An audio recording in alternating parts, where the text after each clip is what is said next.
ചില ആളുകളോട് മണിക്കൂറുകളോളം സംസാരിച്ചാലും അവരിൽ നിന്ന് നമുക്കൊന്നും കിട്ടില്ല. എന്തുകൊണ്ടാണ് കിട്ടാത്തത് എന്ന് ചോദിച്ചാൽ, അവർക്ക് പറയാൻ അവരുടെ വീട്ടിലെ 2-3 കാര്യങ്ങളേ ഉള്ളൂ, വേറെ ഒന്നിനെ കുറിച്ച് അവർക്ക് അറിയില്ല.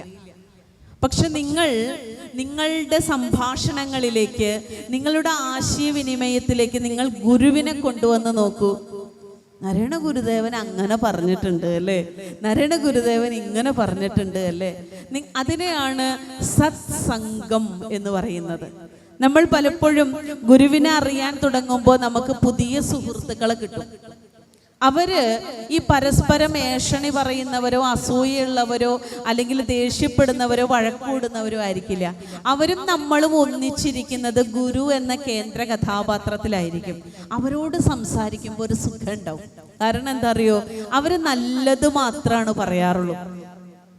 അവര് ഗുരുദേവ സംബന്ധിയായത് മാത്രമാണ് പറയാറുള്ളൂ. അത് എത്ര മണിക്കൂർ നമ്മൾ പറഞ്ഞുകൊണ്ടിരുന്നാലും അത് ഒരു തരത്തിലുമുള്ള പ്രശ്നം മൂന്നാമതൊരാൾക്ക് ഉണ്ടാക്കില്ല. അത് നമ്മുടെ ആത്മാവിന് കൂടുതൽ കൂടുതൽ തെളിച്ചം നൽകിക്കൊണ്ടിരിക്കുകയും ചെയ്യും എന്നുള്ളതാണ്. അപ്പോൾ ഇത്തരം കാര്യങ്ങളിലേക്ക് നമ്മൾ വരണമെങ്കിൽ ഈ സായുജ്യം നൽകും ആര്യനെ. സായുജ്യം എന്ന് പറയുന്നത് മോക്ഷമാണ്. സകല ബന്ധങ്ങളിൽ നിന്നുള്ള, സകല കെട്ടുപാടുകളിൽ നിന്നുള്ള മോചനമാണ്. സകല കെട്ടുപാടുകളിൽ നിന്നുള്ള മോചനത്തിന് വേണ്ടിയിട്ടാണ് ദൈവദശകം എന്ന പ്രാർത്ഥന ഗുരു നമ്മെ പഠിപ്പിച്ചത് അല്ലേ. വലിയ ഒരു ഭവസാഗരത്തിൽ നിന്ന്, വലിയൊരു സംസാര സാഗരത്തിൽ നിന്ന്, വലിയ ഒരു ദുഃഖത്തിന്റെ കടലിൽ നിന്ന് ഒരു സംവിത് സാഗരത്തിലേക്ക്, ഒരു ജ്ഞാനസമുദ്രത്തിലേക്ക്, ഒരു അറിവിൻ്റെ കടലിലേക്കാണ് ദൈവദശകത്തിൻ്റെ അവസാന ഭാഗത്തേക്ക് നമ്മൾ എത്തിച്ചേരുന്നത്.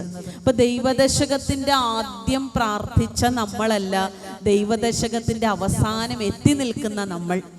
ആധ്യാത്മികതയുടെ മാത്രം ഒരു പ്രത്യേകതയാണത്. ഒരു ചന്ദ്രൻ വൃദ്ധി പ്രാപിച്ച് വൃദ്ധി പ്രാപിച്ച് വൃദ്ധി പ്രാപിച്ച് പൂർണിമയെ കൈവരിക്കുന്നത് പോലെ, അമാവാസി കഴിഞ്ഞ് പ്രതിപദത്തിലെത്തിയ ചന്ദ്രൻ പൗർണമിയിലേക്ക്, പൂർണ്ണചന്ദ്രനിലേക്ക് പ്രയാണം ചെയ്യുന്നത് പോലെ ഓരോ ദിവസവും ആ ചന്ദ്രന്റെ വൃദ്ധി പോലെയായിരിക്കണം ആധ്യാത്മികതയെ ജീവിക്കുന്ന ഒരു സാധകന്റെ, ഒരു ഗുരുഭക്തന്റെ, ഒരു ശിഷ്യന്റെ ജീവിതത്തിന്റെ സ്വഭാവം. അവൻ അനുനിമിഷം അനുദിനം അഭിവൃദ്ധിപ്പെട്ടുകൊണ്ടിരിക്കും.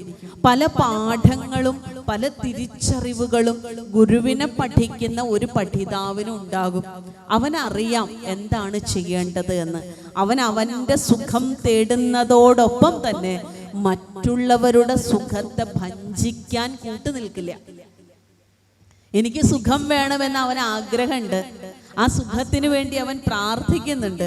പക്ഷെ ഒരിക്കലും ദൈവമേ, ഞാൻ സുഖിക്കുന്ന കൂട്ടത്തിൽ മൂന്നാമതൊരാൾ എൻ്റെ സുഖത്തെ പ്രതി ദുഃഖിക്കേണ്ടി വരരുതേ എന്നാണ് അവന്റെ പ്രാർത്ഥന.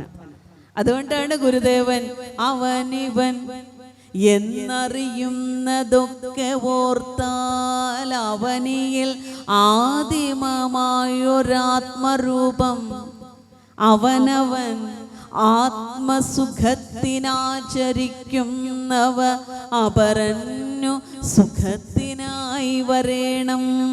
ഒരു ജീവിതകാലം മുഴുവൻ മനനം ചെയ്യാവുന്ന 2 വരികളാത്. ഒരു ജീവിതകാലം മുഴുവൻ വിചാരം ചെയ്താലും ജീവിച്ചു തീർക്കാൻ പറ്റാത്ത വരികളാണത്. അവനവൻ ആത്മസുഖത്തിന് ആചരിക്കുന്നവ അപരന്റെ സുഖത്തിനായി വരേണം. നാരായണ ഗുരുദേവനോട് ഈ ലോകത്തിലെ ഏറ്റവും വലിയ മതം ഏതാണ് എന്ന് ചോദിച്ചപ്പോൾ ഗുരുവിൻ്റെ ഉപനിഷത്തായ ആത്മോപദേശ ശതകത്തിലൂടെ പറഞ്ഞു തന്നത് ആ മതത്തിൻ്റെ പേര് വേറൊന്നുമല്ല കൂട്ടുകാരെ, ആ മതത്തിൻ്റെ പേര് ആത്മസുഖം എന്നാണ്.